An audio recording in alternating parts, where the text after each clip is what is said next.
अस्सलाम वालेकुम नाज़रीन, मैं हूं फरूख अब्बास और चैनल है न्यूट्रल बाय जावेद चौधरी। नाज़रीन, जो सबसे पहली खबर हम आपको बताने जा रहे हैं हेडलाइंस में वो ये है कि पीटीआई ईरान में पकड़ी गई। जी, पीटीआई ईरान में पकड़ी गई। मैं क्यों कह रहा हूं ये बाकायदा मैं इस चीज को साबित करूंगा, और तो मुझे पता है कि चौधरी साहब ने आगे से क्या करना है। यार वैसे मैं साबित कर दूंगा, आप देख लीजिए, आप देख लीजिएगा ना। वैसे ही यार वैसे हाँ देखा सब। अच्छा ठीक, चले जी।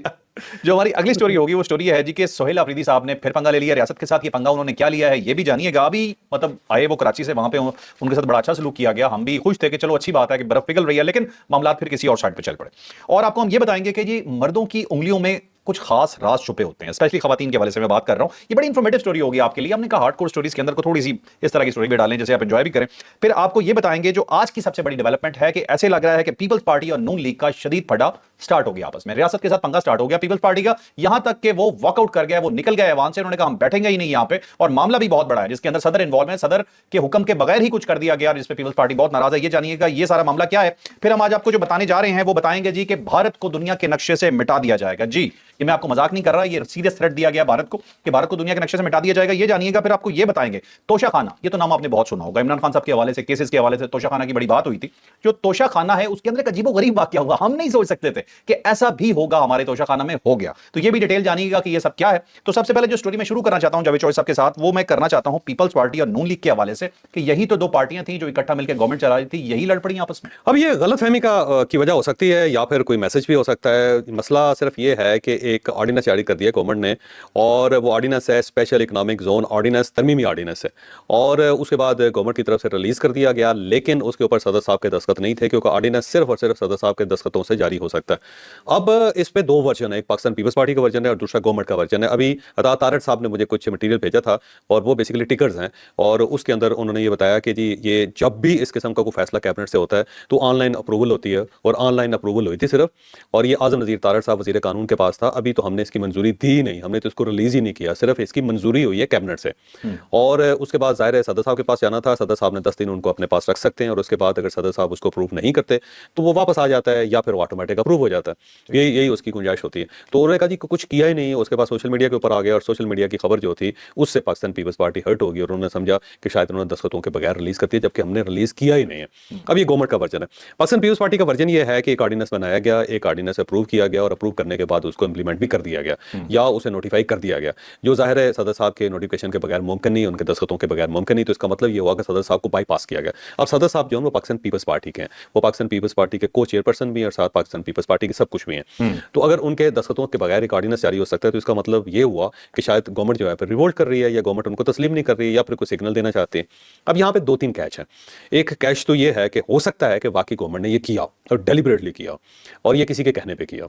अब ये डेलिब्रेशन क्यों हो गई, ये उसकी वजह कराची के अंदर जो पिछले 2-3 दिनों के अंदर जो इवेंट्स हुए हैं उसका रिएक्शन भी हो सकता है। क्योंकि वहाँ पे बिलावल भुट्टो साहब ने ये मौका दिया था कि अगर सोहेल अफरीदी साहब आ रहे हैं तो उनका इस्तकबाल होना चाहिए। वहाँ पे सईद गनी साहब इस्तकबाल के लिए गए थे चीफ मिनिस्टर के, और वो बिलावल भुट्टो साहब की हिदायत पर गए थे वहाँ पे। और फिर यह है कि उनको पूरा मौका दिया जाए कि कराची के अंदर जहाँ जाएँ पूरा प्रोटोकॉल दें, पूरी पुलिस दें उनको, और वो जाएँ जी, जो जैसा करना चाहते हैं वो करें। और अगर वो को कॉर्नर मीटिंग करना चाहते हैं तो वो करें, को पॉकेट्स मीटिंग करना चाहते हैं तो वो करें। और फिर उसके बाद जब उन्होंने बागे जना के अंदर जलसे की इजाजत मांगी तो वो भी उनको दे दी गई, जिसके बारे में जाहिर है वफाकी गवर्नमेंट को भी रिजर्वेशंस हैं और एस्टैब्लिशमेंट को भी हैं।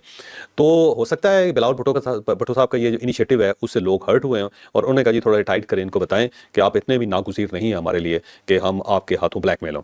तो उसको एक ऑर्डिनेंस के जरिए उन्होंने ऑर्डिनेंस रिलीज करके उसको टेस्ट कर लिया, और पाकिस्तान पीपल्स पार्टी ज़ाहिर उस पर नाराज़ हुई बहुत ज़्यादा। फिर पार्लिमानी पार्टी का इजलास बुला लिया बिलावल भुट्टो साहब ने, फिर कौमी असम्बली से वॉकआउट कर गई पार्टी, और नवीद कमर साहब ने वहाँ पर ऐलान भी किया। उन्होंने कहा कि बड़ी ज़्यादती है और ये कैसे हो सकता है वगैरह वगैरह। तो लंबा चौड़ा उनकी तरफ से एक एहतजाज हुआ, एक रेजिस्टेंस उनकी तरफ से हुई। फिर ये खबर आई कि प्राइम मिनिस्टर साहब ने ऑर्डिनेंस वापस ले लिया। उन्होंने इमीडिएटली कहा आजम नज़ीर तारड़ साहब थे कि इसको वापस लें। उन्होंने वापसी का ऐलान भी कर दिया कि जी वापस हो गया हुआ सर।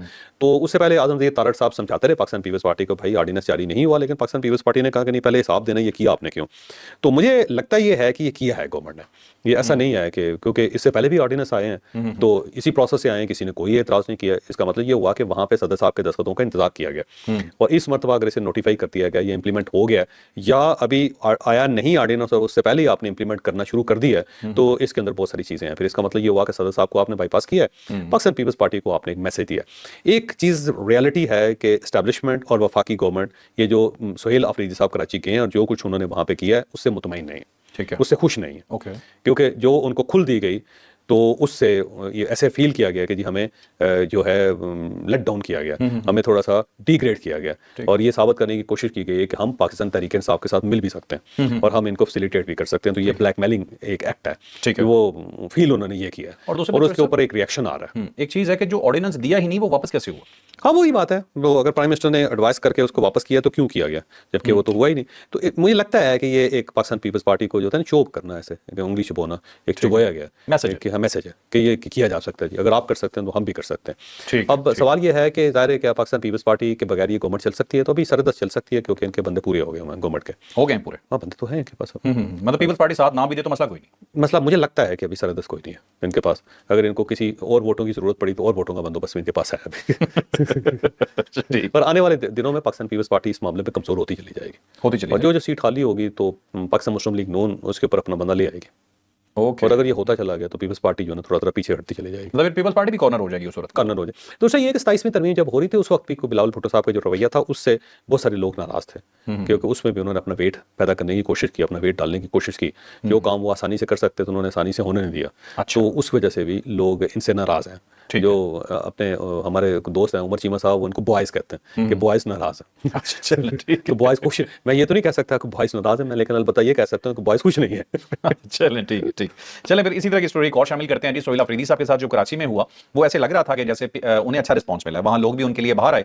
लेकिन अब सिचुएशन ये हो गई कि कराची में तो कुछ और हो रहा है और वहाँ पे मज़ार कायद पे जब हाजिरी होती है तो वहाँ पे बड़ा अच्छी तरीके से उन्हें सलामी भी वहाँ पेश की जाती है। लेकिन जब पीछे केपीके के अंदर क्या हो रहा है, ये क्या सोहेल अफरीदी के कहने पर हो रहा है या उनके कहे बगैर हो रहा है, ये सवाल तो मैं करूंगा। लेकिन उन्होंने एक काम ऐसा कर दिया जैसे लग रहा है कि उन्होंने फौज से पंगा डायरेक्टली ले लिया है केपी गवर्नमेंट ने। और सोहेल अफरीदी ना जानना चाहते हैं चौधरी साहब से कि ये क्या हुआ। अब एक कन्फ्यूजन है, ये कन्फ्यूजन एक तो ये है कि एक साइड पे उनको मौका दिया जा रहा है, वो मज़ार कायद पे जा रहे हैं, फूलों के गुलदस्ते उठाए हुए हैं, और उसके साथ साथ आगे नेवी के जो सोल्जर्स हैं, सिपाही हैं, वो चल रहे हैं, फिर बिगल बजाया जा रहा है। अंदर जब जाते हैं तो वो काशन भी होता है, सलाम भी होता है, फिर कौमी तराना भी बजता है, और ऐसा लगता है कि पहली मरतबा उनको ये सल्यूट भी किया गया है और उनको ये मौका भी दिया गया।